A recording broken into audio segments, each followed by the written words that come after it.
Well, I think, we either did 2 or 3 John Peel sessions, and all I remember that he was just extremely open to just having anyone on his radio show. And, you know, you had the chance to, even before you were signed to a record company, you had the chance to actually have a radio session. And things were very different then. You could, you know, nowadays to get on TV or to get on radio, you have to be already with a big company, and it's very, very difficult for an indie band. I think that going in the same way as you know, the commercial way that you have to be with a record company and whatever. Nowadays, people do their own records and they tour, and but they don't get on TV and they don't really get on radio. But in those days, he was one of the few people that broke that mold. And, I mean, he made a lot of bands famous. So a lot of bands have an awful lot to thank him for, like us, for example. Oh, well, that was just great. I mean, to get the background for this, you have to understand how lame the BBC radio was in 1966, 67.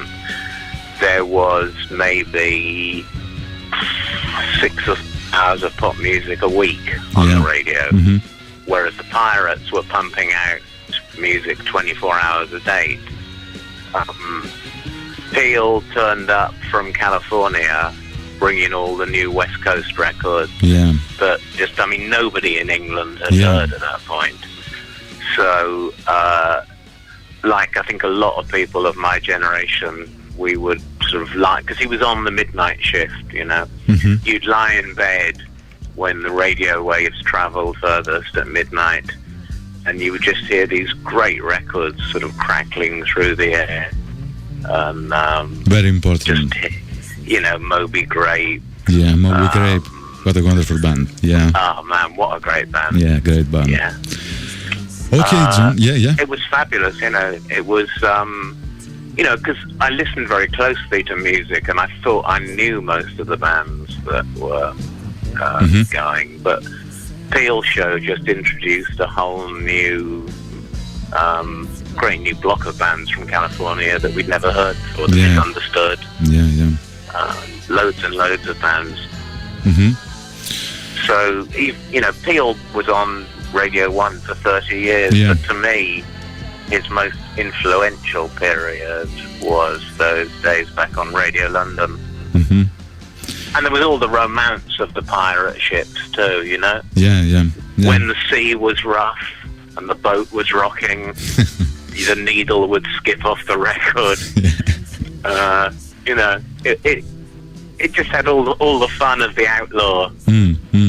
We just remember John Peel being a really nice guy, and he liked X-Ray SPEX, and we went into the BBC studios and did some live sessions with John Peel. I never ever thought that they would get released, and I heard that they were released. I didn't know about it. The record company didn't tell me, but I heard that those sessions were released on Mixed with Germ Free Adolescence album, reissue. So it's, you know, I never ever thought that would happen when we did the sessions. We just did them, and, you know, we thought it was just for the radio, but that's what happened. But I hope that they're good. I haven't listened back to it, but hopefully it's okay.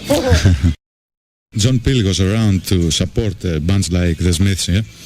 He very much supported bands like the Smiths. Him and John Walters, his producer, used to go around having a look at bands in clubs, and we had a man working with us at the time called Scott Peering, who used to work at Rough Trade, and he contacted John Walters and said, you should give this band a session. And John Walters came down, saw the band. I think we played in the University of London.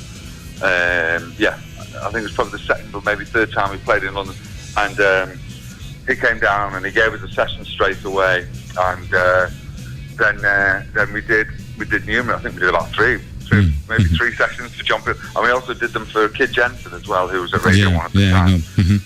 But it was that was the pinnacle of any group that was around, any group that was worth anything, was to be able to play a John Peel session, because of course we all listened to John Peel before. I mean, I listened to John Peel before I was in a band, and I think, you know, I think Andy and Johnny and Morrissey all did too. We listened to John Peel because he was the only person that could really have an understanding of what was happening in an underground fashion. And he took it and because this is obviously it was, you know, pre-internet, iTunes, so really he was the only way. That and the music papers. Obviously the music papers didn't play the records. He did everything, and again, that was a way for you to actually find out what was going on in London, what was going on in New York, what was going on in all around the world, really, musically. Yeah, well, he was essentially a music fan, of course, and he liked all kinds of interesting music, and he appreciated innovation. He appreciated people doing things on their own and taking chances. And when the whole independent label thing blew open in about 1977 with the first wave of punk, he was one of the few people that straight away was very supportive and would play anything that he thought was good and original and different. And many bands that have broken through actually owe a great debt to him. Well, you know, I never met Peel. He wasn't at the sessions, but he liked the FUZZTONES a lot and really pushed us on his program. And what would happen back then is he would actually put people in the studio, and you would record, and then he would play it on his show. So he put us in the studio, I'd say after about 2 months of being on the road, so we were very tight. And we just recorded a lot of songs that were on our set at the time. Unfortunately, we recorded the same songs that were already on Lysergic Emanations. We should have really done something different, you know, but now you just have different versions of the same song. We did do one song that was different, Epitaph for a Head. We recorded there at the Peel sessions, but he pushed us for about 3 weeks, and that was a big help in England, you know. Yeah, of course.